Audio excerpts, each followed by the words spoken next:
Hey everybody, Coach Toolshed here. Today I want to discuss a few issues in regards to the article that everyone has probably heard about by now that Jason Schreier, everybody's favorite intrepid games journalist, wrote about Anthem and Bioware and the situation with the development of that game.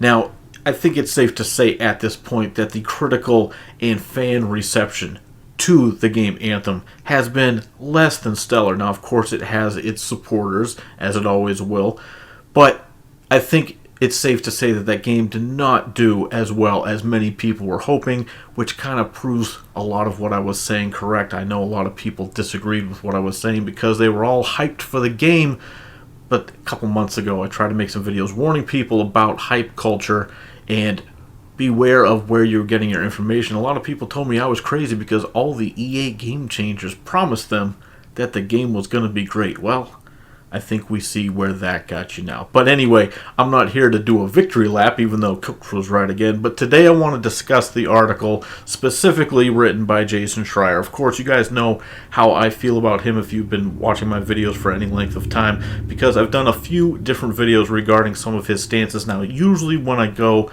and talk about his articles, I'm discussing his stance on monetization or certain things like that, because he is a big proponent of course, the corporate culture. He has no problem when it comes to the monetization of gamers, because, of course, when you're a games journalist, you get your codes for free. You don't pay for the games. You don't really have an issue. You guys get your free currency and free DLC and all that. It's no difference when you're a games journalist. But, of course, when you're talking down to the common gamer, Jason Schreier has no problem taking the corporate side. But when it comes to game development, what I've noticed, whenever he writes one of these sort of post-mortem articles about a game launch that didn't go all that well, he's been doing this for several years. I remember he got sort of a claim to fame with his Destiny articles back in the day, writing about the development problems with that game, and he's done other articles about other games along the way. But this Bioware article is getting a ton of coverage,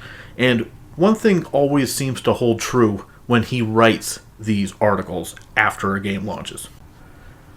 What you hear is a lot of blame being placed on some nebulous senior management types. Now, he never really points the finger at anyone specifically. He never really names the names. He just discusses, this person was in charge at this point, this person was in charge at this point. He doesn't really rake anyone over the coals. He just kind of points the finger at senior management. And of course, there's always blame being placed at the feet of the publisher, and we all know that EA is not anyone's favorite publisher, least of all mine. You guys know how I feel about EA as well.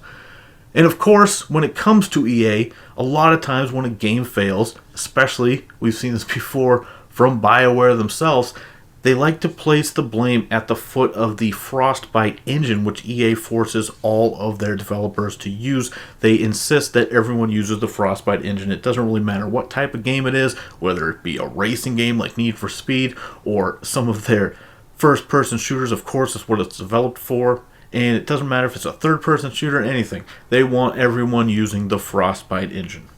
Now, of course, there's always reports that the Frostbite engine is not a very good engine to use with every type of game. A lot of people report that it doesn't play very nicely with RPGs, namely Bioware, because they have reported issues with the engine with Mass Effect Andromeda and Dragon Age Inquisition. It is not an engine that they like to use, but now we're in a situation with Anthem where this game was in development since 2012, and they've used this engine before. Now this would be the third game that they've been using it on, so at this point, when I hear them continuing to blame their problems on the engine, at some point, someone's got to learn how to use the tools at hand. I know that EA forces it upon them and they really don't want to use the engine, but at some point, you are a AAA studio putting out a supposed AAA game. Obviously, there's certain things you are able to do with it. People seem to like certain aspects of the game, and I'm not really sure how much of it you can really place at the foot of the engine when a lot of the issues that people have is actually content related. You can't blame the engine for the fact that players don't feel rewarded by the loot drops they're getting. That has nothing to do with the engine. People aren't happy with the chests that they're opening. They feel like they're not being rewarded properly with the chests that they're opening.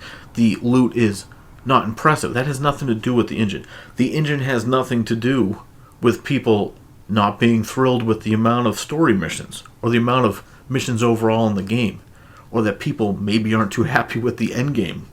That has nothing to do with the engine. That has to do with what direction they decided to go and how they decided to put the game together, and how, by all accounts, sure, it sounds like they had to rush it all together at the end, but at the end of the day, they did have since 2012 to work on this game. Now, they can blame EA for swapping people in and out. That's fair enough. But at the end of the day, when one studio is working on a game for 7 years, and the excuse that they're trying to make is that they weren't given enough time and that EA forced them to push the game out the door, forced them 7 years, I'm sorry, that's something I'm having a little bit of trouble swallowing. Now, I know that the main purpose when Jason Schreier writes these articles, sure, he can say he wants to get the story out, and I'm sure he does, and of course he gets a lot of accolades. Everyone's talking about his articles once again. He gets a lot of praise from his group of friends out in California. I've discussed all this before, but the real reason why he writes these type of articles is because he is a massive proponent for the push towards the unionization of game development. So whether he's writing about Bungie or Rockstar Games, or in this case Bioware, the common thread that runs throughout all of his videos is that he's trying to paint the picture of a poor, put upon game developer, the lowly game developer who is suffering under the hands of their senior management and the publisher, that they have nothing but great intentions, and they would, of course, put out the greatest game ever made if only they were provided with the proper resources and the proper amount of time and the proper direction. And while in some ways that might be true, everyone has bosses or management who make stupid decisions from time to time. Everybody knows that. But I'll also say this. Anyone who has a job knows that a good chunk of your coworkers are likely pretty incompetent. What is the 80-20 rule when it comes to work that they say that 80% of the work is done by 20% of the workers, and hence 80% of the staff is largely useless, kind of just filling in the void. So I'm sure there's plenty of hardworking developers at Bioware. I'm not besmirching them of that. Not at all. But I am also saying there's got to be some blame on people who are just writing code, or just working on certain assets of the game, or just working on speeding up the loading screens, or working on the loot system, working on the story.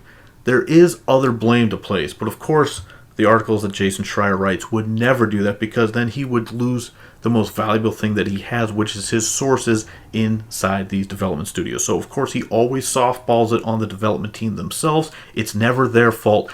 And I just wanted to bring that other perspective to it, because I think a lot of times game developers just get treated like gods by the games media and a lot of gamers in general. I don't hold that viewpoint.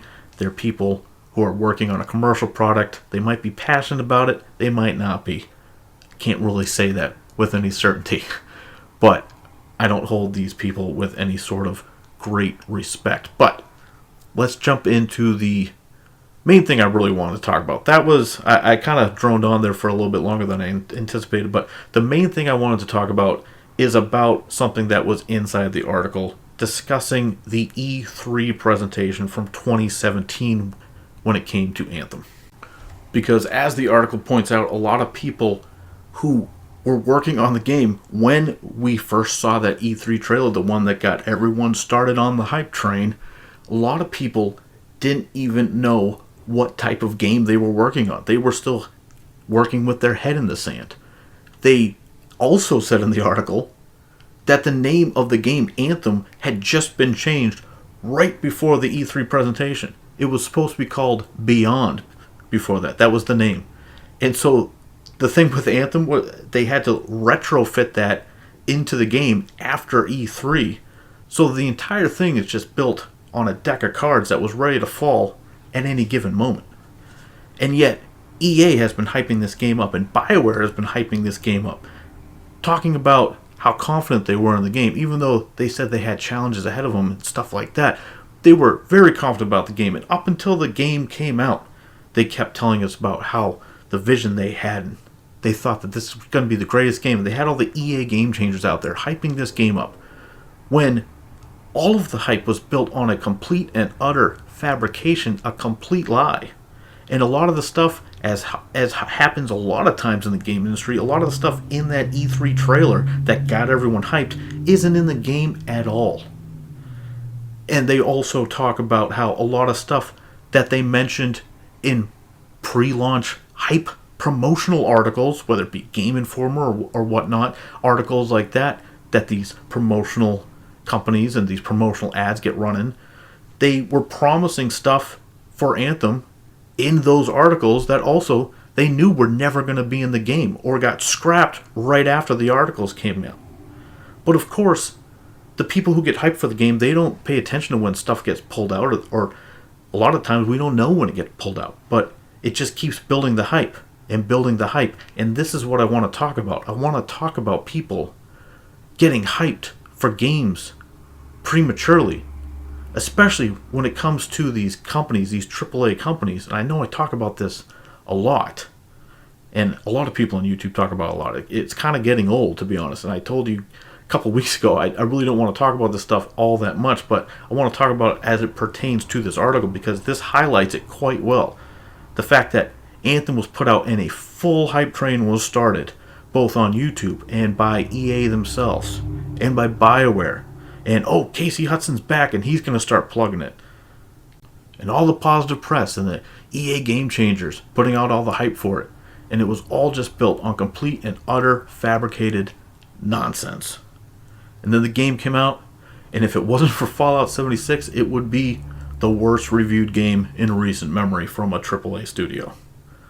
Anthem is lucky that it has Fallout 76 to point to. Amen. So this leads me to my bigger point, which is that I'm at the point now where I really have trouble getting hyped for any game, because once you peel that curtain back on the industry and you see stuff like this, where they're putting out hype trailers for a game that they have no concept of what they're actually making. And when you see E3 presentations like what Bethesda put out last year, where they promised the sun, moon, and stars for a game that was anything but. And when you see all of the graphical downgrades that we get, that we've got this entire generation going back into last generation, but really it's been bad this generation, where they show us one thing and they deliver something entirely different. And this even goes for developers that people praise to the heavens, people that a lot of people worship, like CD Projekt Red. Yes, I know, it's sacrilegious to talk anything but praise about CD Projekt Red, but they are guilty of the downgrade too.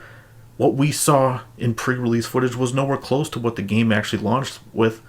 It doesn't matter if you really love The Witcher 3 or not, it's a fact. There was a massive downgrade. So even when it comes to Cyberpunk 2077, I know this is going to be an unpopular opinion, but please, don't get run away with the hype on that game either. It might be fine. It might be totally fine. It might be the best game you've ever played. I'm not saying it won't be.